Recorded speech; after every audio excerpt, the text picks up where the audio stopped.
The Texas sun always felt different with Daniel. It wasn't just the heat. It was a warmth that seemed to seep right into my bones, a golden glow that mirrored the state of my heart. For 6 years, my universe had a fixed center, and its name was Daniel Miller. Our apartment, a cozy little space overlooking a street lined with live oaks in Austin, wasn't just a place we lived. It was a museum of our love, a testament to a future I believed was as certain as the sunrise. Life moved to a comfortable, predictable rhythm.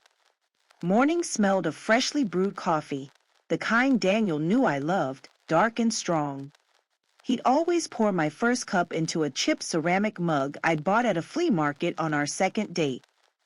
It was ugly, a muddy brown color with a crooked handle, but it was our ugly mug.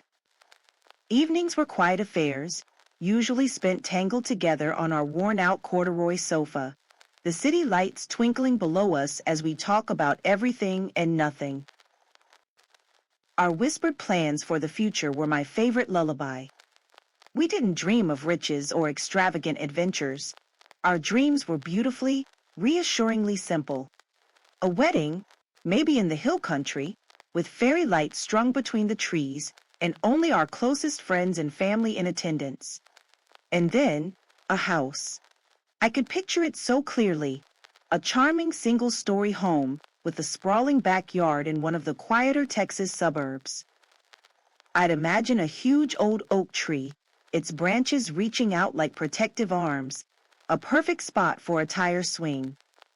In my daydreams, I could almost hear the laughter of children, our children, playing beneath its shade.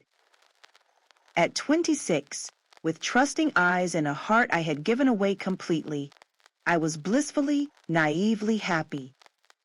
I saw the world through the soft focus lens of a perfect love story. Daniel wasn't just my partner. He was my rock, my confidant, my best friend. He was the steady hand on my back in a crowded room, the calm voice that soothed my anxieties.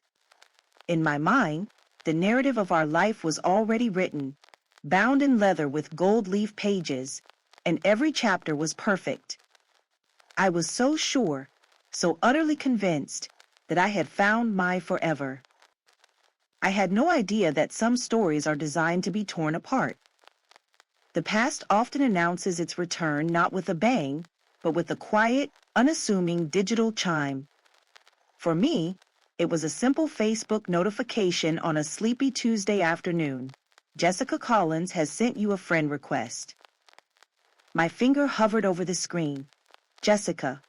The name alone was a relic, dredging up a decade-old friendship from high school that had burned brightly and then, just as quickly, burned out. Our bond had been a whirlwind of shared secrets, youthful drama, and a competitive intensity that I had been glad to leave behind when we went to different colleges. Jessica was the kind of friend who loved you fiercely one day and sharpened her claws on you the next. Her memory was tainted with a toxic edge, a faint bitterness I hadn't tasted in years. But as I sat there, the silence of the apartment felt heavier than usual. Daniel was away on a weekend work trip. My Austin life, though happy, was a quiet bubble built for two. A wave of loneliness, unexpected and sharp, washed over me. What could be the harm? We were adults now. People change. Perhaps reconnecting wouldn't hurt. I clicked accept. Jessica slid back into my life with the unnerving ease of a key fitting into a long-forgotten lock. The first few messages were a flurry of exclamation points and nostalgic reminiscing. Then came the phone calls, then coffee. She was just as charming as I remembered, effusive and full of life, her energy magnetic. She showered my life with praise. An apartment in Austin? You're living the dream, Em, she'd said, squeezing my arm. And a guy you've been with for 6 years? That's incredible. When she finally met Daniel, she laid the compliments on thick. Oh, Emily wasn't kidding, she gushed, flashing a brilliant smile. You two are the perfect couple. The way he looks at you? It's like something out of a movie. Daniel, ever charming, had laughed it off, but I felt a swell of pride. Even Jessica could see how perfect we were. But beneath the sparkling surface of her approval, a darker current began to flow. The seeds of doubt were planted so subtly, so insidiously, that I barely noticed them taking root. It started with casual, backhanded questions, always posed with a tone of innocent curiosity. "Are you sure Daniel is ambitious enough for you?" she asked one afternoon as we browsed a boutique. "I mean, he seems happy where he is, which is great. But you've always had so much drive." Another time, over brunch, she'd stirred her mimosa and said thoughtfully, "He just seems so simple, you know? It's sweet. But you deserve someone who truly challenges you, who pushes you to be more." I would always defend him, of course. "He's steady, I'd say. He's my rock." "A rock is nice," she'd concede with a little smile. "But you can't climb a rock, can you?" It was a subtle shift at first, a change in the atmosphere so slight I thought I was imagining it. Daniel and Jessica started spending more time together. It was always innocent on the surface. Jessica needed help moving a bookshelf. Daniel, always the gentleman, would volunteer. Jessica was having car trouble. Daniel, who knew his way around an engine, would take a look. Jessica needed career advice. Daniel, with his corporate experience, was the perfect person to ask. I was always invited, of course, but often had other plans, a fact that later felt horribly convenient. Then I started noticing things, the small, almost imperceptible tells. The flicker of a shared glance across a dinner table that held a meaning I couldn't decipher. The way they'd both suddenly go quiet when I walked into a room. And the texting. Their private messages became more frequent, their phones buzzing with a rhythm that felt exclusive. One evening, Daniel left his phone on the coffee table when he went to shower. A message from Jessica lit up the screen. "Don't worry about it. She'll get over it."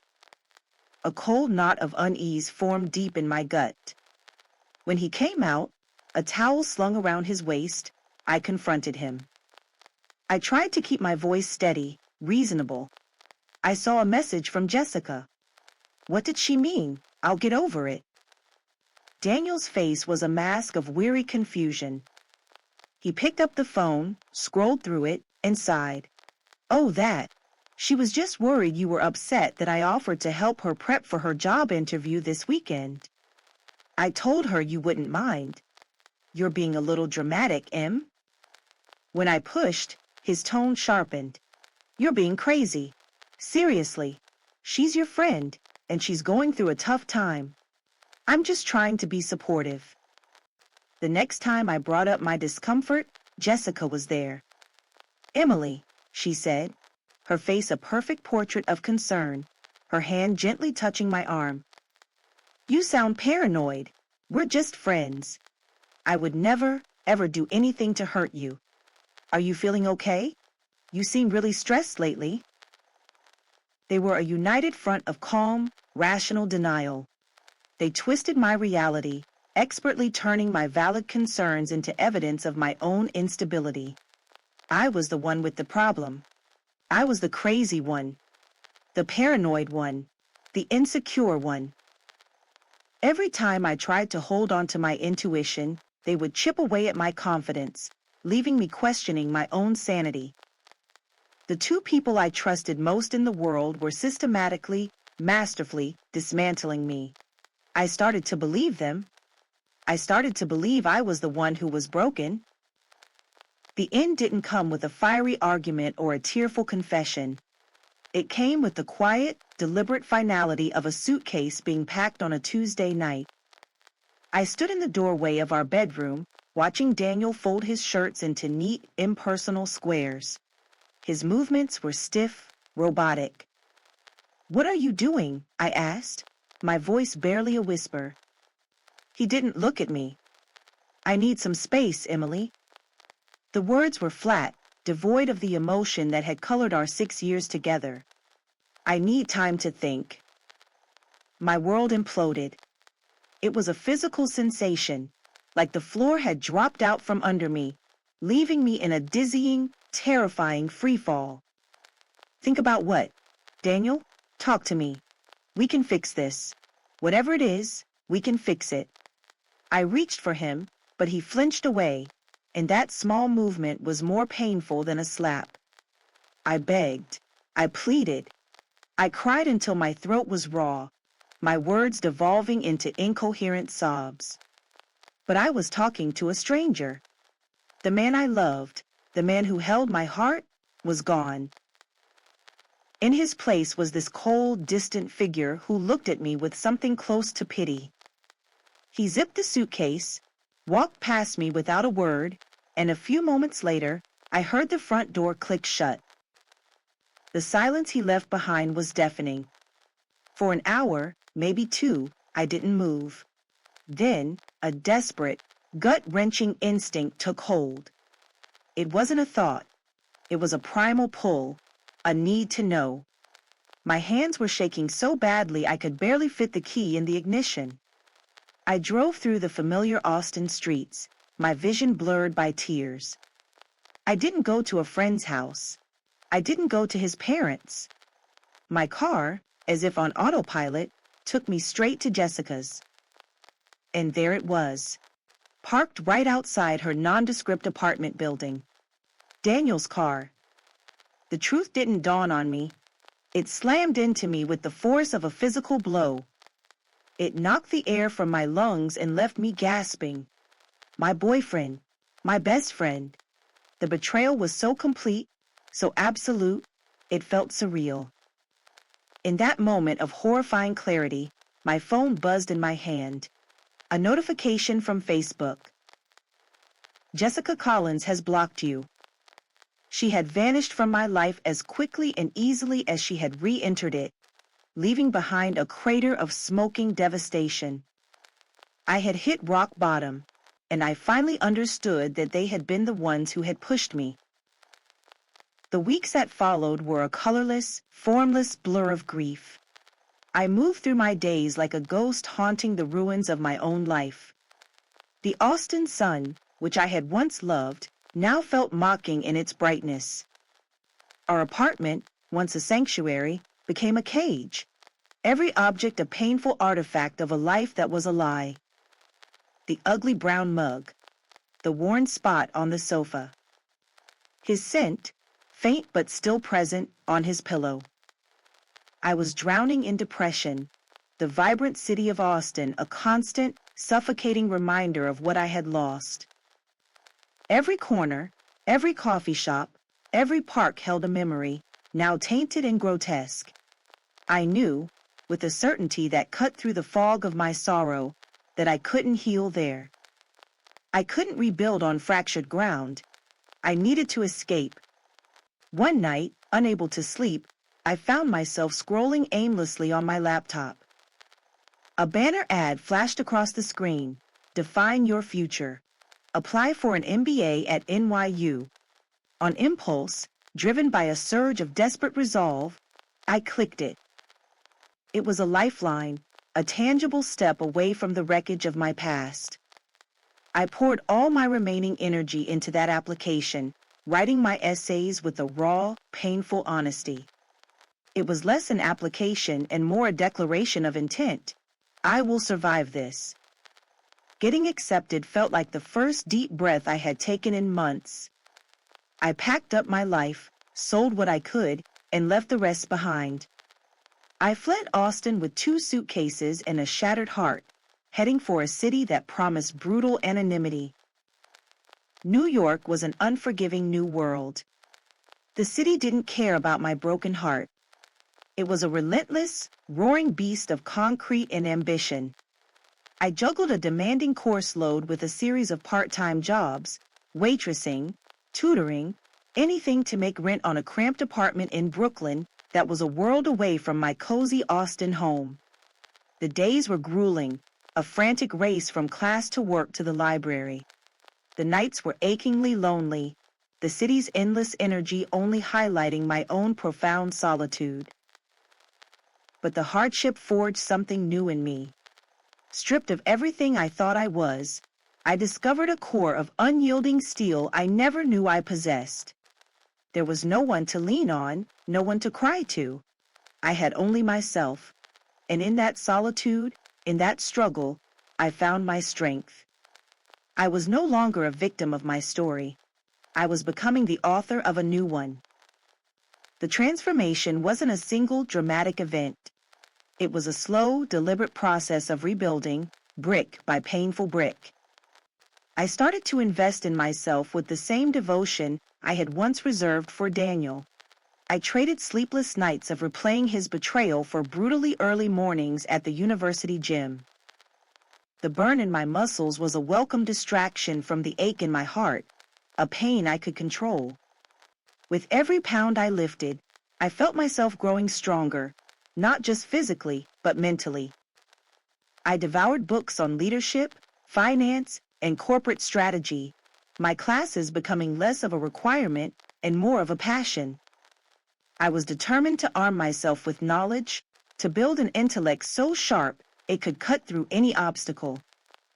I found a mentor, a tough-as-nails marketing professor named Dr. Albright, who saw a flicker of fire in my eyes and pushed me relentlessly.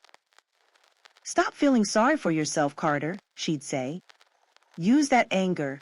Turn it into fuel." She encouraged me to push past my fear of public speaking.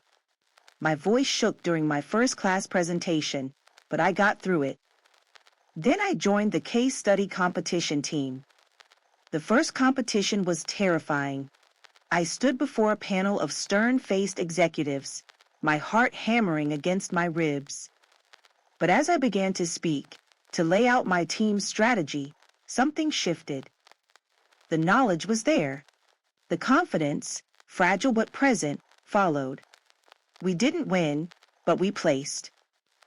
And for the first time in a long time, I felt a surge of genuine pride. With each small victory, acing an exam, impressing a recruiter at a networking event, leading my team to victory in the next case competition, my confidence grew. That summer, I landed a coveted internship at a major New York corporation. I threw myself into the work, arriving early, staying late, my sharp mind and relentless work ethic turning heads. My boss, a senior VP, took me under her wing, impressed by my drive. One afternoon, she called me into her office. "You're not an intern, Emily," she said, looking at me over her glasses. "You're a future leader. I see it." Walking back to my cubicle, I caught my reflection in the polished glass of the office doors. The shy, broken-hearted girl from Austin, the one who saw her entire worth reflected in a man's eyes, was gone. In her place stood a poised, ambitious woman, her shoulders back, her gaze clear and direct. I was finally beginning to understand my own worth, and it had absolutely nothing to do with anyone else. After graduating with honors and spending several successful, grueling years climbing the corporate ladder in New York, a persistent dissatisfaction began to bubble up. I was good at my job, respected in my field, but I was building someone else's dream. The fire that Dr. Albright had seen in me, the fuel born from my anger and grief, now burned for something more. I saw a gap in the market, a niche in e-commerce that everyone else was overlooking. An idea took root, an idea for a platform that was innovative, intuitive, and poised to disrupt the entire industry. It was the biggest risk of my life. I poured all my savings, every dollar I had painstakingly earned and set aside, into the venture. I traded my prestigious corporate title and stable salary for a tiny shared office space and the terrifying uncertainty of a startup. The company, which I named Phoenix, became my entire life. The first year was a blur of 18-hour days and sleepless nights fueled by caffeine and sheer willpower. I was the CEO, the marketing department, the janitor, and the head of HR all rolled into one. I taught myself to code, I built my own website, and I personally packed and shipped the first 100 orders from my Brooklyn apartment. Then came the challenge of securing funding. I pitched Phoenix to dozens of venture capitalists. Most were dismissive, patronizing men who saw a woman with an idea, not a CEO with a vision. But I remembered the lessons I had learned: resilience, confidence, the power of a well-argued case. Finally, after countless rejections, I found an investor who saw what I saw. She believed in me. That initial investment was the spark that lit the flame. I hired my first employees, brilliant, hungry people who shared my passion. We refined the platform, expanded our inventory, and launched a marketing campaign that went viral. Our rise was meteoric. We were growing faster than anyone had predicted. Soon, the business publications began to take notice. First, a small feature in a tech blog, then a profile in a business journal.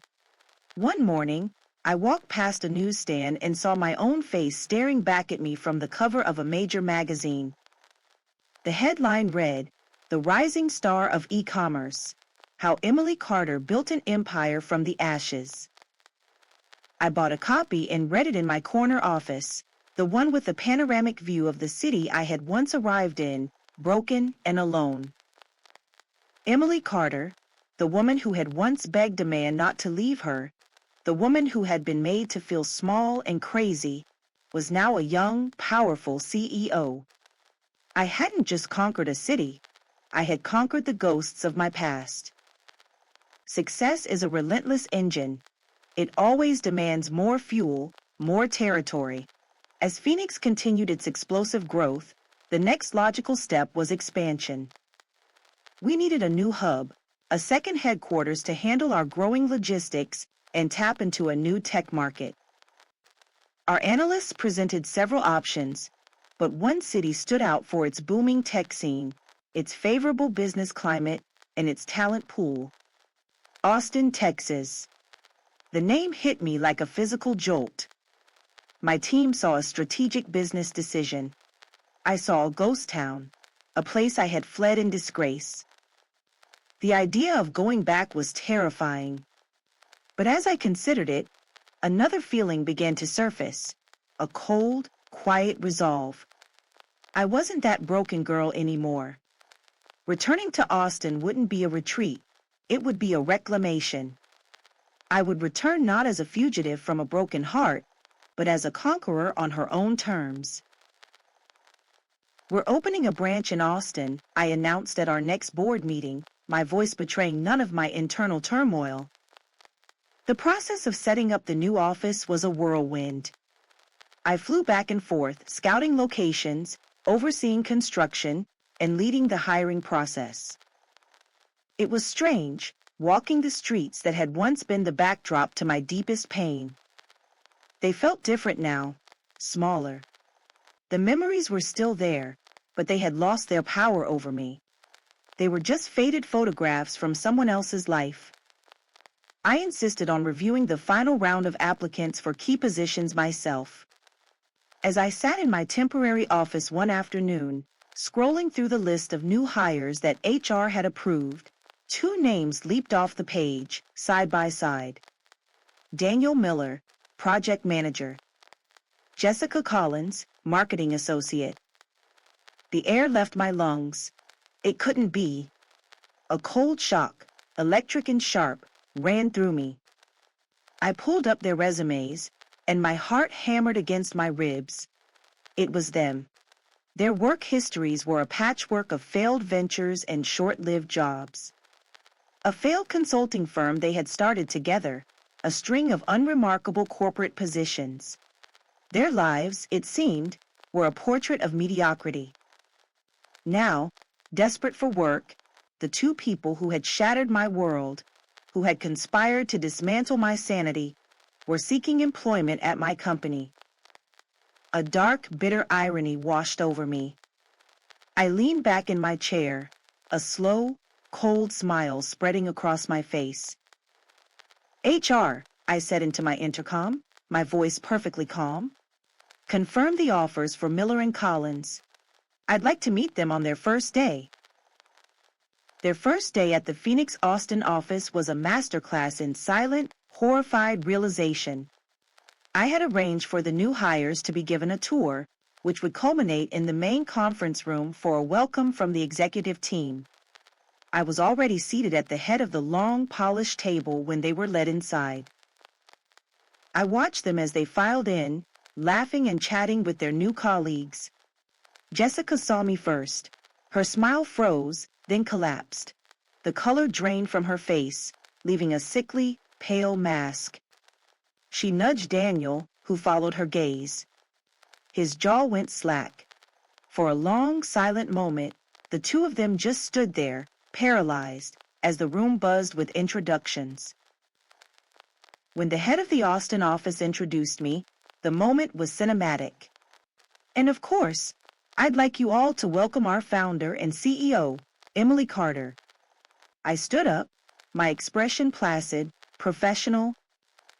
Welcome to Phoenix, I said, my gaze sweeping across the room before landing, deliberately, on them.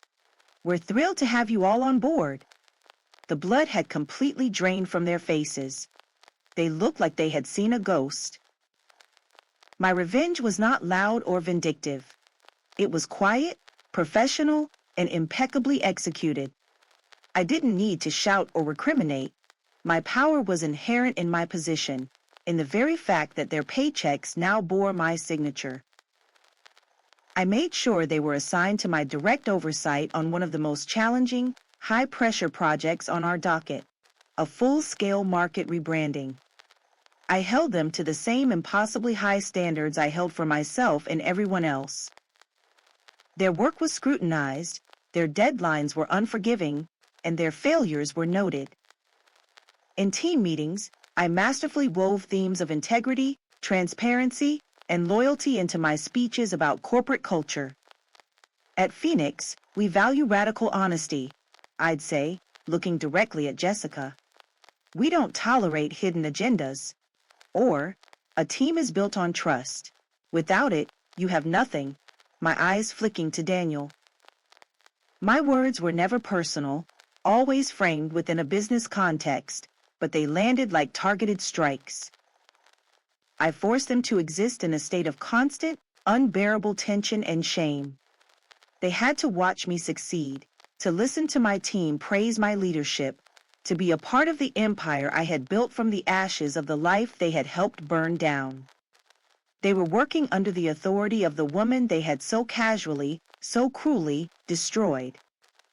Every day was a reminder of what they had done, and what I had become in spite of it. Sweet revenge. The climax arrived not in a heated confrontation, but under the cool, fluorescent lights of the main conference room during a major quarterly strategy meeting. The entire Austin team was present, along with several executives who had flown in from New York. Daniel and Jessica were set to present a key part of the rebranding project they had been working on for months. They were visibly nervous, their presentation stilted and lacking the confidence that permeated the rest of the company. They stumbled over their words, their slides were uninspired. They were mediocre, and in the high-performance culture of Phoenix, mediocrity was glaring. The room was thick with a polite but palpable sense of disappointment. After the final presentation, I stood up to give the closing remarks. I walked to the front of the room, my presence commanding the attention of every person there. I spoke about our successes, our goals for the next quarter, and the values that drove us. I praised teams that had excelled, highlighting their collaboration and integrity. Then, I paused. I let the silence hang in the air for a beat as I looked out over the room, my gaze calm and sweeping. I let it rest, for just a moment, on the two figures sitting tensely in the middle of the room, their heads bowed. In closing, I want to reiterate our most important core value, I said, my voice clear and steady. resonating with an authority they had never known. Technology can be replicated. Marketing strategies can be copied. But our culture cannot. In this company, I locked eyes with them, ensuring they felt the weight of every word. Loyalty and respect are non-negotiable. A profound pin-drop silence filled the room. No one moved. Daniel stared at the polished surface of the table, his knuckles white. Jessica sat frozen, her face a mask of pure, unadulterated humiliation. A small, knowing smile touched my lips. I had said everything I needed to say. I turned and walked out of the conference room. As the door swung shut behind me, I heard it. The sound of my employees, my team, breaking into a spontaneous and thunderous round of applause. The sweetest revenge, I realized, wasn't in seeing them fail. It was in rising so high, in building a life in a company so successful, that they were forced to crane their necks from the ruins of their own choices and watch me soar.